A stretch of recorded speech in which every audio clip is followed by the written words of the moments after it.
this rug here is quite something.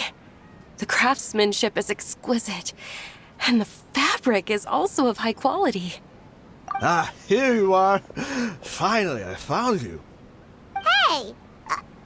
Aren't you that mercenary who bit his tongue? You can still talk? Wait, are you here to take revenge on us?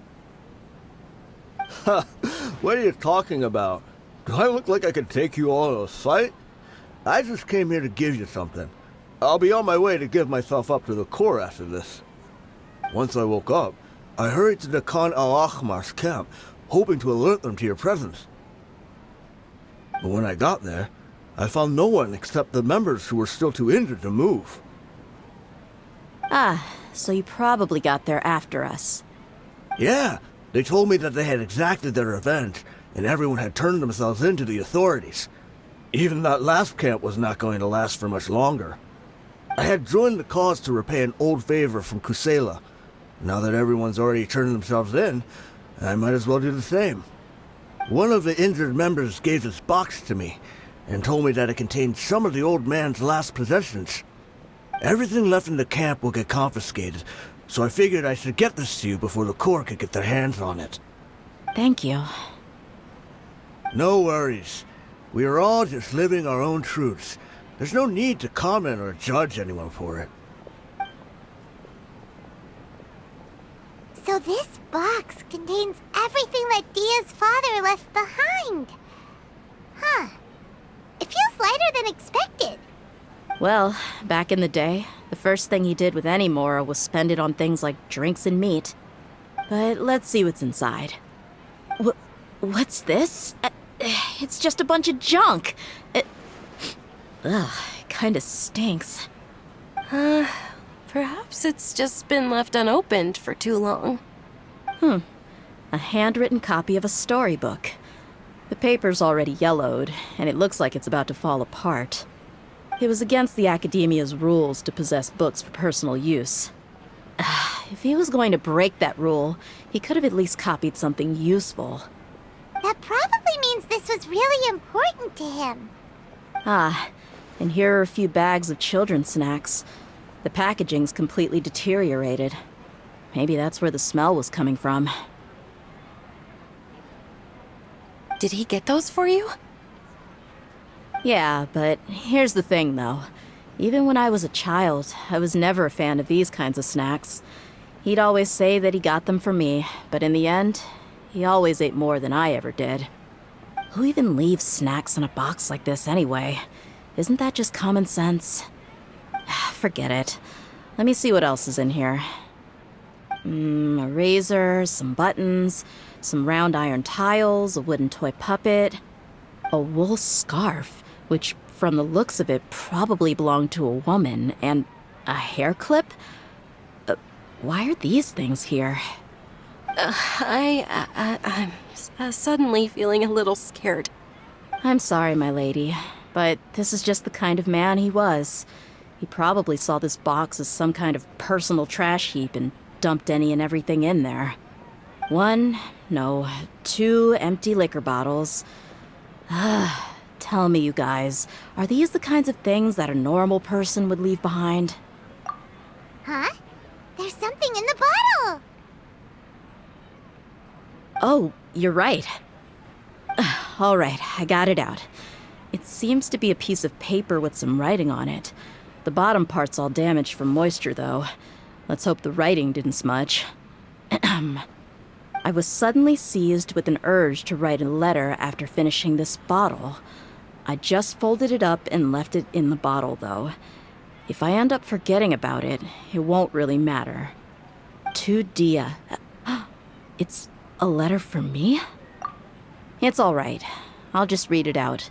If he went to the trouble of writing a letter, there must have been some important things that he wanted to say. Or at least record down. My condition's becoming worse and worse. Can't even walk without a cane anymore, much less go out and have fun. Guess I don't have many days left. If you're reading this letter, then I suppose I'm already long gone. You were adorable as a baby. Everyone loved you. And regardless of whether you were crying or laughing, everyone enjoyed having you in the group. But once you grew a bit older, you were no longer nearly as happy or cute. It's probably Idrisi's fault. He was never up to any good. Can you believe this guy? He can point the finger at himself. Anyway, back to the point. To summarize, I'm writing this so you would know not to feel sad for me, even if you end up finding out the truth. The reason being that I was never your father to begin with. Wait, what? Surely, he must be joking, right? I don't know. I was quite formidable when I was young, and 100 times cooler than some so-called flame main. It really felt like the whole world was under my feet. With just a teeny tiny bit of effort, I felt I could rule over the entire desert. But as fate would have it, I went out into the desert for a drink one day, and discovered a baby in the sands. It was you. You were just lying there, small and helpless. You were so tiny that if the wind blew for just a little while longer, you would have been buried forever. But your cries were so loud they made my head hurt. Now that I think of it, you really were a bundle of energy. Sounds like he's serious. I told Idrisi and the others that I had slipped up with a woman while out and about. None of them even doubted me. I'm sorry that I had to lie to them for so long, but I really had no other choice. I was their most esteemed leader, after all. It's not like I could just tell them that I suddenly wanted to play at being a father. At this rate, I'll puke up all the liquor I just drank from this bottle. Anyway, Dehya, you possess the kind of freedom and kindness that we could only dream of. As far as how you should live your life, that'll be up to you to decide. That's the end of the letter. In the end, he was still thinking of me as a little child. I suppose, or I would have suffocated under the sand a long time ago. He was a good father to you. The fact that he wasn't a blood relative doesn't change that. Yeah. It's just a pity that we had to learn the truth of everything like this. Do you already have some ideas about the decision that he wanted you to make? I do. If he first found me alone in the sands, then I want to try my hand at finding the person who abandoned me. I just have one wish. To tell them a story. That there once existed a childish and foolish jerk with a heart of gold. And that only under his care was I able to grow and mature into the person I am today. If you end up finding any leads, can you share them with us? We go on adventures all the time. Maybe we'll be able to find some information for you. Sure, I appreciate it.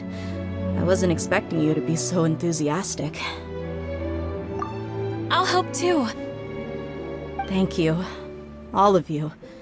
Thank you so much. My life has certainly had its twists and turns, but I've always considered myself lucky. Because no matter where I've gone, I've always been surrounded by incredible kindness.